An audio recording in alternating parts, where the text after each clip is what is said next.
Okay, YouTube, so I needed to do my carrier bearing. It was thumping on my 82 Mercedes 300D.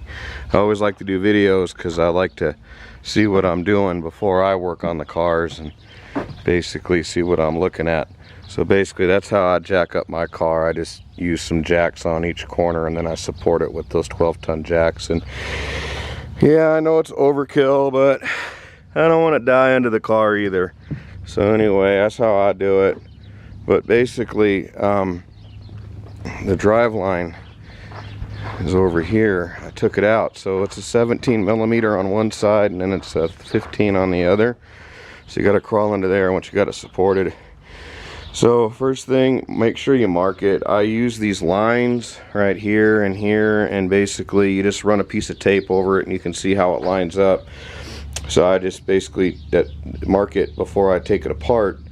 So to get the carrier bearing off, which is this thing, basically I got the new one already installed. I thought I'd do a video real quick.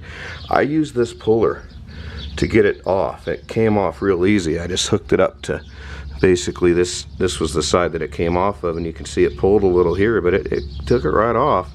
So anyway, that worked really good. Some guys had videos basically using chisels, but that just worked real good.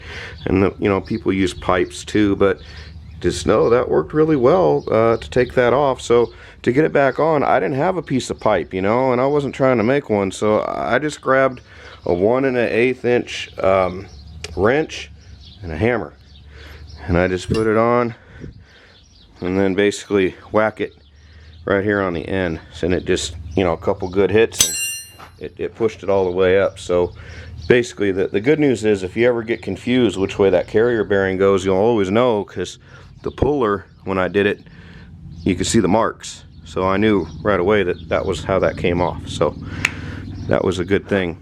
But make sure you mark it. You can't get it wrong, because it's way off when you look at those lines. Basically, if you go, you know, just one notch the other way or the other way, and if you don't get the drive line balanced when, you know, marking it before you take it apart, then you're never going to get it to balance right. So you'll always have to live with a vibration, or get another drive line, or go get it balanced.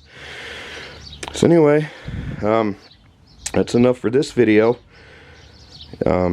Please, I guess, subscribe. That's how it works, I guess. And then I don't know, leave any questions below. Thanks for watching.